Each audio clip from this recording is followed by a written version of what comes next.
సుబ్రహ్మణ్య స్వామి Bharatiya Janata party మాజీ MP, ఇప్పుడు MP కాదు ఆయన. అలాగే భారతీయ జనతా పార్టీ నాయకుడు కూడా కాదు. ఆయన రిజైన్ చేయలేదు, అలాగని ఆయనకి పార్టీలోనూ చేర్చుకోలేదు.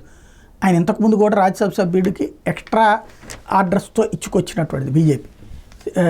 అయితే ఆయన దాన్ని బీజేపీలో ఏకంగా నరేంద్ర మోడీ స్థానం కొట్టేయాలనో లేకపోతే విభేదాలు సృష్టించే ప్రయత్నం చేస్తే పక్కన పెట్టేసింది భారతీయ జనతా. ఒకప్పుడు యశ్వంత్ సిన్హా ఎట్లాగో అట్లాంటోడే ఇప్పుడు భారతీయ జనతా పార్టీకి సుబ్రహ్మణ్య స్వామి.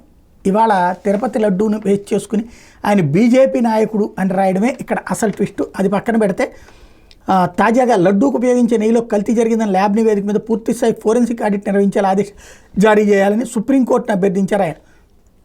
ఈ రాజ్యంలో ప్రభుత్వ ప్రధాన కార్యదర్శి, కేంద్ర ఆరోగ్య కుటుంబ సంక్షేమ శాఖ కార్యదర్శి, టీటీడీ ఈఓలు ప్రతివాదులుగా పేర్కొన్నారు. ఈ కేసులో సుబ్రహ్మణ్యం స్వామి స్వయంగా పార్టీ ఇన్ పర్సన్గా వాదనలు వినిపిస్తానన్నారు. ఏ నివేదిక ఆధారంగా అయితే రాద్ధాంతం చేస్తూ భక్తుల మనోభావాలను దెబ్బతీస్తున్నారో ఆ నివేదిక రూపొందించేందుకు ఉపయోగించిన నెయ్యి ఎక్కడిది, టీటీడీ తిరస్కరించిన నెయ్యిలో అది ఉందా, ఆ నివేదిక వెనుక రాజకీయ పార్టీల దురుద్దేశాలు ఉన్నాయనే విషయాలను కోర్టు తేల్చాల్సిన అవసరం ఉందని స్వామి తన పిటిషన్లో సుప్రీంకోర్టు కోరారు. 21/6/2024 టీటీడీ ఈఓ నుంచి నాణ్యమైన నెయ్యితో శాంపుల్ లడ్డూలు తయారు చేయాలని దేవస్థానం కార్మికులకు చెప్పారు. 17/7/2024 ల్యాబ్కి నెయ్యి నమూనాలు ఇచ్చారు. నెయ్యి నాణ్యత మీద ల్యాబ్ ఇచ్చిన నివేదికను చూస్తే పలు ప్రశ్నలు తలెత్తున్నాయి. వీటి మీద కమిటీ దృష్టి సారించాల్సిన అవసరం ఉంది.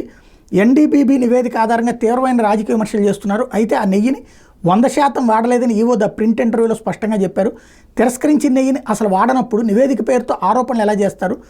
టీటీడీ తిరస్కరించిన నెయ్యి, ఎన్డీడీబీ నివేదికలో ఉన్న నెయ్యి ఒకటే అయినప్పుడు ఇక అపవిత్రం ఎక్కడ? నివేదిక విషయంలో రాజకీయ జోక్యం ఏదైనా ఉందా? అంశాలని స్వామి తన పిటిషన్లో ప్రస్తావించారు.